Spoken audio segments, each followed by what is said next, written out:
잠시 당신의 마음이 깊은 호수와 같다고 상상해 보세요. 표면에는 세상이 비쳐 보입니다. 사람, 사건, 기쁨, 그리고 문제들이죠. 하지만 이 비친 모습은 절대적인 현실이 아닙니다. 당신의 생각, 감정, 그리고 믿음의 밑바탕에 흐르는 흐름에 의해 형성됩니다. 칼 융은 혁신적인 통찰력으로 우리가 현실로 인식하는 것은 내면 세계의 투사에 불과하다고 가르쳤습니다. 만약 그 호수가 탁하고 두려움이나 원망으로 가득 차 있다면 당신이 보는 모든 것은 왜곡될 것입니다. 하지만 그 물을 가라앉힐 수 있다면 비친 모습은 맑고 밝으며 가능성으로 가득 차게 될 것입니다. 이것이 바로 윤기 주창한 내성의 힘입니다. 스스로 노력함으로써 세상을 보는 방식뿐만 아니라 세상이 당신에게 반응하는 방식도 바꿀 수 있습니다. 이제 최근의 당신을 속상하게 했던 상황을 떠올려 보세요. 친구와의 다툼, 직장에서의 좌절, 또는 아무것도 제대로 되지 않는 것 같았던 날일 수도 있습니다. 그 순간 어떤 기분이었나요? 좌절, 슬픔, 두려움이었나요? 칼 융에 따르면 이러한 감정들은 싸워야 할 적이 아니라 오히려 당신에 대한 깊은 진실을 전달하는 메신저입니다. 예를 들어 두려움은 나는 이것을 이룰 수 없어 와 같은 제한적인 믿음을 당신에게 던지고 있을 수 있습니다. 슬픔은 더 이상 당신의 삶에 속하지 않는 무언가를 놓아버리라고 권유하고 있을 수 있습니다. 그리고 강렬한 불꽃인 분노는 당신에게 더 명확한 경계를 정하라고 소리치고 있을 수 있습니다. 하지만 우리는 이러한 메신저들을 어떻게 해야 할까요? 대부분의 사람들은 그것들을 무시하거나 억누르거나 다른 것들로 그것들을 잠재우려고 합니다. 하지만 융은 우리에게 근본적으로 다른 것을 하라고 권합니다. 바로 그것들에 귀 기울이는 것입니다. 감정을 관찰하기 위해 멈춘다고 해서 감정에 굴복하는 것은 아닙니다. 마치 폭풍 한가운데서 멈춰 서서 하늘을 바라보는 것과 같습니다. 폭풍은 계속 휘몰아치지만 더 넓은 관점에서 관찰하면 자신이 폭풍 자체가 아니라 폭풍을 담고 있는 하늘이라는 것을 깨닫게 됩니다. 칼 융은 이 능력을 침묵의 관찰자라고 불렀습니다. 생각과 감정에 끌려들지 않고 관찰할 수 있는 마음의 일부입니다. 이를 연습하는 것은 생각보다 쉽습니다. 다음에 강한 감정을 느낄 때 이렇게 해보세요. 눈을 감고 심호흡을 3번 하고 스스로에게 물어보세요. 지금 나는 어떤 기분인가? 이 감정은 나에게 무엇을 말하고 있는가? 감정을 바꾸려고 하지 말고 그저 관찰하세요. 융의 아이디어에서 영감을 받은 이 간단한 행동은 반응하기보다는 반응할 수 있게 해주는 내면의 고요함과 연결해 줍니다. 다칼 융이 말했듯이 믿음은 우리가 세상을 인식하는 방식을 형성하는 보이지 않는 렌즈입니다. 우리는 어릴 때부터 자신이 누구이고 무엇을 이룰 수 있는지에 대한 생각을 흡수합니다. 인생은 힘들다 또는 너는 충분하지 않아와 같은 말들이 자신도 모르는 사이에 마음속에 각인되었을 수 있습니다. 융은 이러한 믿음이 절대적인 진실이 아니라 우리가 진실로 받아들인 이야기라고 가르쳤습니다. 만약 당신이 이러한 이야기들을 다시 쓸 수 있다면 어떨까요? 노트를 꺼내 나는 항상 내가 시도하는 모든 것에 실패한다. 와 같이 당신을 제한하는 믿음을 적어 보는 것을 상상해 보세요. 그리고 스스로에게 물어보세요. 이 생각은 어디에서 왔을까? 정말 내 생각일까? 그것이 틀렸다는 증거는 무엇일까? 융의 자기 발견 접근 방식에서 영감을 받은 이 연습은 이러한 이야기들의 의문을 제기하고 모든 시도는 나에게 새로운 것을 가르쳐준다. 와 같이 더 힘을 주는 이야기로 대체할 수 있도록 도와줍니다. 칼 융은 우리의 무의식이 마치 이 호수의 깊이와 같다고 믿었습니다. 그 깊이는 우리 삶의 모든 면에 영향을 미치는 보물과 그림자로 가득 차 있습니다. 이러한 깊이를 무시하는 것은 지도 없이 항해하는 것과 같습니다. 움직일 수는 있지만 길을 잃을 가능성이 높습니다. 융은 개성화라고 부르는 과정을 제안했습니다. 이는 보고 싶지 않은 부분까지 포함하여 자신의 모든 부분을 통합하는 여정입니다. 여기에는 그가 그림자라고 부른 것도 포함됩니다. 이는 두려움이나 수치심 때문에 숨기는 성격의 일부입니다. 아마도 자신의 능력을 의심하게 만드는 불안감이거나 무시당한다고 느낄 때 솟아오르는 분노일 것입니다. 그림자에 직면하는 것은 쉽지 않지만 융은 그것이 자유로 가는 길이라고 주장했습니다. 그림자를 받아들이면 두려움을 멈출 뿐만 아니라 자신의 취약성을 인정하는 데서 오는 창의성과 같은 예상치 못한 선물이 있다는 것을 알게 됩니다. 그림자와 어떻게 함께하기 시작할까요? 윤기 제안한 강력한 연습 중 하나는 내면의 대화입니다. 조용한 곳에 앉아 불편하게 느껴지는 당신의 일부에게 편지를 써보세요. 예를 들어 불안감을 느낀다면 그 불안감에게 이렇게 물어보세요. 왜 여기 있는 거지? 그 불안감이 무엇을 이해하기를 바라는 거지?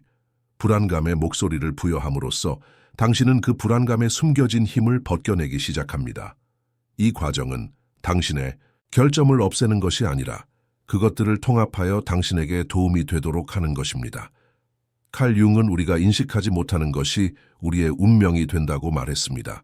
그림자를 빛으로 끌어냄으로써 당신은 그 운명을 통제할 수 있습니다. 융에 따르면 우리 각자는 내면의 영웅을 품고 있습니다.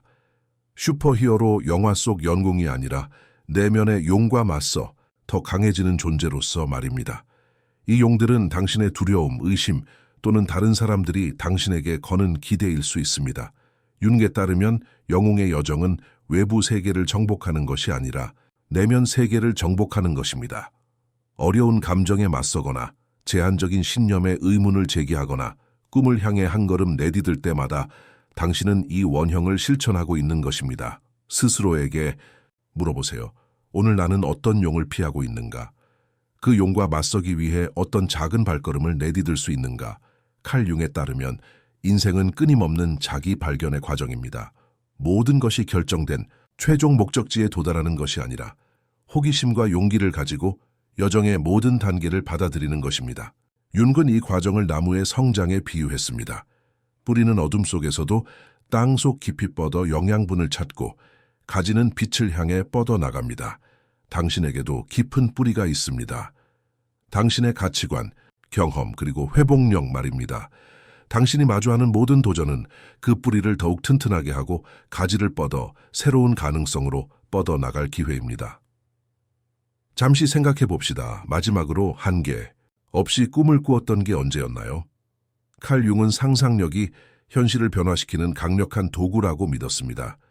단순히 꿈꾸는 것뿐만 아니라 시각화를 통해 잠재의식과 소통하는 것도 중요합니다. 이렇게 해보세요.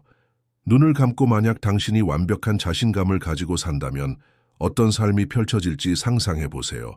어떻게 움직이고, 어떻게 말하고, 어떻게 어려움에 맞설지 그려보세요. 이 연습은 영감을 줄 뿐만 아니라 융은 당신의 마음에 명확한 메시지를 전달한다고 말합니다. 당신은 원하는 삶을 창조할 수 있다는 것입니다. 칼 융의 지혜를 향한 이 여정이 마음에 드셨다면 지금 구독하세요. 무료이며 핑계는 없습니다. 더 큰 명확성과 목적을 가지고 살아가는데 헌신하는 커뮤니티에 합류하게 되실 겁니다. 그 첫걸음을 내딛기 위해 무엇을 망설이시나요? 융은 관계는 개인적 성장의 필수적인 주제라고 생각했습니다. 그는 우리 삶 속 사람들을 우리 자신의 모습을 비추는 거울로 보았습니다. 당신을 좌절시키는 친구, 끊임없이 도전하는 듯한 동료, 심지어 기쁨으로 채워주는 연인까지 이 모든 것은 당신 내면의 무언가를 반영합니다. 융은 우리에게 스스로에게 이렇게 질문해 보라고 권합니다. 이 관계는 나 자신에 대해 무엇을 보여주는가? 어쩌면 친구에게 실망한 것은 당신에게 더 많은 인내가 필요한 부분을 드러내는 것일지도 모릅니다. 어쩌면 누군가와 함께 느끼는 기쁨은 무조건적인 사랑을 할 수 있는 당신의 능력을 반영하는 것일지도 모릅니다. 관계를 자기 발견의 도구로 활용함으로써 갈등을 성장의 기회로 바꿀 수 있습니다. 이제 매일 명확한 의도로 하루를 시작한다고 상상해 보세요. 윤기 깊이, 소중히 여겼던 개념입니다. 잠에서 깨기 전에 잠시 시간을 내어 그날을 어떻게 살고 싶은지 생각해 보세요. 오늘은 무슨 일이 있어도 침착하게 대응하겠습니다. 라고 스스로에게 말할 수도 있습니다. 이 의도는 마치 등대처럼 작용하여 일상의 폭풍 속에서도 당신을 인도합니다. 융은 이러한 작고 의식적인 결정들이 우리의 운명을 형성한다고 믿었습니다. 삶의 모든 세부 사항을 통제하는 것이 아니라 어떻게 헤쳐나갈지 선택하는 것이 중요합니다. 이 길을 따라가다 보면 삶이 전투가 아닌 춤처럼 느껴지기 시작한다는 것을 알게 될 것입니다. 칼 융은 우리가 고통을 피하기 위해 존재하는 것이 아니라 고통을 이해하기 위해 존재한다고 가르쳤습니다. 모든 감정, 모든 도전, 모든 의심의 순간은 진정한 자신으로 나아가라는 초대입니다. 그리고 더 깊이 파고들수록 당신이 찾는 평화는 외부가 아니라 당신 존재의 깊은 곳에 있다는 것을 깨닫게 됩니다. 마치 당신 마음속에 숨겨진 보물을 발견하는 것과 같습니다. 항상 그 자리에 있었고 당신이 차지하기를 기다리고 있던 보물 말입니다. 회복 탄력성은 윤기 개성화 과정을 논할 때 언급한 주제입니다. 그는 삶을 연금술의 여정에 비유했는데 각각의 시련은 정화하고 변화시키는 도가니와 같습니다. 당신이 마주하는 각각의 도전이 귀금속을 정화하는 불과 같다고 상상해 보세요. 불편하지만 당신의 진정한 빛을 드러내는 데 필수적입니다. 융은 회복 탄력성이 넘어짐을 피하는 것이 아니라 새로운 관점으로 다시 일어서는 법을 배우는 것이라고 일깨워 주었습니다. 두려움에 맞서고 상처를 놓아버리고 취약성을 받아들이기로 선택할 때마다 당신은 더 강한 자신을 만들어가는 것입니다. 이러한 회복 탄력성을 기르는 실용적인 방법은 감사 일기를 쓰는 것입니다. 윤은 감사 일기를 통해 긍정적인 감정과 다시 연결될 수 있다는 점을 높이 평가했을 것입니다. 매일 밤 감사하는 3가지를 적어보세요. 아침에 마시는 커피 향이나 다정한 대화처럼 사소한 것이라도 좋습니다. 이 습관은 간단하지만 마음의 빈도를 변화시켜 삶을 결핍이 아닌 풍요의 관점에서 바라보도록 도와줍니다. 윤은 우리가 소중히 여기는 것에 집중함으로써 가장 어두운 순간에도 의미를 찾는 능력을 키울 수 있다고 믿었습니다. 융 철학의 또 다른 핵심 측면은 꿈의 역할입니다. 그는 꿈을 무의식의 메시지, 즉 우리 마음이 상징으로 우리에게 말하는 방식으로 여겼습니다. 마지막으로 꾼 꿈을 기억하시나요? 융은 꿈을 문자 그대로 받아들이는 것이 아니라 더 깊은 진실을 드러내는 이야기로 받아들여야 한다고 주장했습니다. 예를 들어 집에 대한 꿈은 당신의 정신을 나타낼 수 있으며 각 방은 당신의 일부를 드러냅니다. 다음에 생생한 꿈을 꾸게 되면 그 꿈을 적어보고 스스로에게 물어보세요. 내 무의식은 내게 무엇을 말하고 있을까? 융에게서 영감을 받은 이 꿈과의 대화는 당신의 욕망과 두려움을 더 깊이 이해하는 문을 열어줄 수 있습니다. 창의성은 윤기 충만한 삶을 사는데 필수적이라고 여겼던 주제입니다. 그는 우리 모두에게 창조적인 충동, 즉 우리를 신성과 연결하는 불꽃이 있다고 믿었습니다. 창의적이기 위해 예술가일 필요는 없습니다. 창의성은 문제 해결 방식, 타인과 소통하는 방식 또는 미래를 상상하는 방식에서 드러날 수 있습니다. 윤은 글쓰기, 그림 그리기, 요리 또는 단순한 공상을 통해 이러한 불꽃을 탐구해 보라고 권했습니다. 이번 주에는 결과를 판단하지 않고 창의적인 활동을 해보세요. 스스로에게 물어보세요. 무엇이 나를 살아있음을 느끼게 하는가? 융에 따르면 그 답은 당신을 놀라게 할 수도 있고 진정한 자아에 더 가까이 다가가도록 도와줄 것입니다. 이 여정을 계속하면서 칼 융의 가장 매혹적인 아이디어 중 하나인 동시성이라는 개념에 대해 생각해 봅시다. 그는 동시성을 의미 있는 우연의 일치라고 묘사했는데 이는 우주가 논리를 거스르는 방식으로 조화를 이루는 순간을 의미합니다. 누군가를 떠올렸는데 그 사람이 전화를 걸어준 적이 있나요? 아니면 결정적인 순간에 꼭 필요한 책을 발견한 적이 있나요? 융에게 이러한 것들은 단순한 우연이 아니라 우리가 더 큰 무언가와 연결되어 있다는 신호였습니다. 다음에 동시성을 경험하게 된다면 잠시 생각해 보세요. 우주는 나에게 어떤 메시지를 보내고 있을까? 융에게서 영감을 받은 이 접근법은 삶을 우주의 춤으로, 모든 걸음걸이에 목적이 있는 춤으로 보도록 이끌어줍니다. 원형은 융 심리학의 또 다른 기둥입니다. 그는 우리의 마음이 현자 영웅 어머니 사기꾼과 같은 보편적인 패턴으로 가득 차 있으며 이러한 패턴들이 우리가 세상을 어떻게 행동하고 인식하는지에 영향을 미친다고 믿었습니다.